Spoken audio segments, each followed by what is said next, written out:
नमस्कार दोस्तों, स्वागत है आपका हमारे चैनल ज्ञान लो में। आज हम सॉल्व करेंगे क्वेश्चन नंबर 6। तो क्वेश्चन नंबर 6 के अंदर हमें क्या दिया गया है?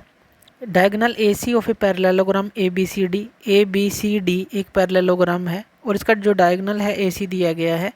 वो कहता है कि एंगल A को ये बाइसेक्ट कर रहा है।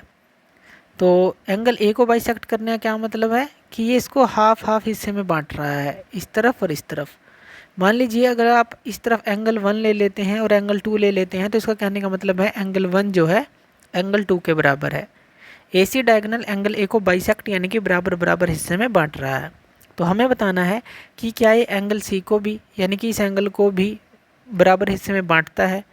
और ABCD एक रोम्बस है, ये भी हमें बताना है। रोम्बस यानी कि जिसकी चारों साइड बराबर होती हैं। तो चलिए यहाँ पर देखिए, जो AB है वो पैरेलल किसके है? DC के, क्योंकि यहाँ पैरेललोग्राम दी गई है।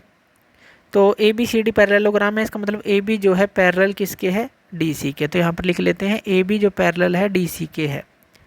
अब AB पैरेलल DC के है और जो AC है A पर इंटरसेक्ट कर रहा है AB को और DC को C पर। तो इसका मतलब क्या है, जो यहाँ पर अगर आप एंगल ले लें, यहाँ पर एंगल ले लें आप 3 और यहाँ पर एंगल ले लें इसी तरह से 4, तो एंगल 1 जो है वो आप ले सकते हैं एंगल 3 के बराबर। क्यों? क्योंकि ये अल्टरनेट इंटीरियर एंगल है, तो इसको आप लिखेंगे अल्टरनेट इंटीरियर एंगल। तो ये बराबर होगा 1 3 के बराबर है। इसी तरह से जो 2 एंगल है वो 4 के बराबर होगा, ये भी यही अल्टरनेट इंटीरियर एंगल है। अब अगर 1 3 के बराबर 2 4 के बराबर है, यहाँ पर हमने देखा 1 तो 2 के बराबर है जो गिवन है हमें, और यहाँ पर 1 3 के बराबर है। तो यहाँ से अगर हम देखें तो एंगल 3 जो है एंगल 4 के बराबर हो जाता है, क्योंकि 1 जो है एंगल 2 के बराबर है, एंगल 2 एंगल 4 के बराबर है। और यहाँ पर एंगल 1 जो है एंगल 2 के बराबर है, तो वो एंगल 3 के भी बराबर होगा। तो एंगल 2 जो है वो एंगल 3 के बराबर रखेंगे तो एंगल 3 एंगल 4 के बराबर हो गया। तो यहाँ पर आप ऐसे कर सकते हैं, यानी कि यहाँ पर ऐसे कह सकते हैं एंगल 1 जो है एंगल 2 के बराबर है, एंगल 3 और एंगल 4 ये सारे बराबर हैं। तो यहाँ पर अगर ये बराबर है, यानी कि एंगल 3 जो है एंगल 4 के अगर बराबर है, तो यानी कि जो C को भी, ये जो AC डायगोनल है इस C एंगल को भी बराबर बाइसेक्ट कर रहा है। एक तो ये यहाँ से प्रूव हो जाता है।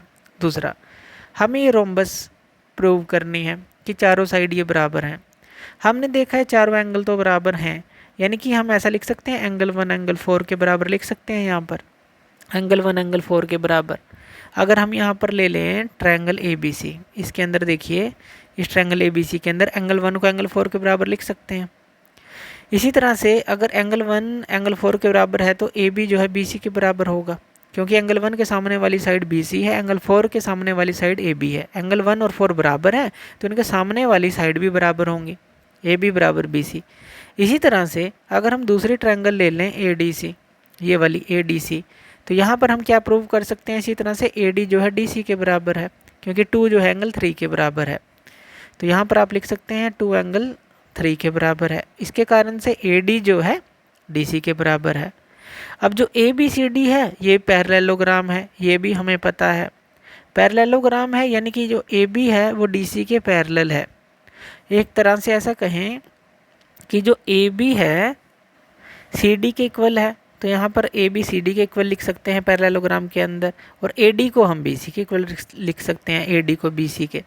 अब यहाँ पर देखिए AD जो है DC के बराबर है, AB BC के बराबर है, यानी कि AB जो है BC के बराबर है, ये कह रहा है AD DC के बराबर है, यानी कि ये चारों साइड भी बराबर आ जाती हैं।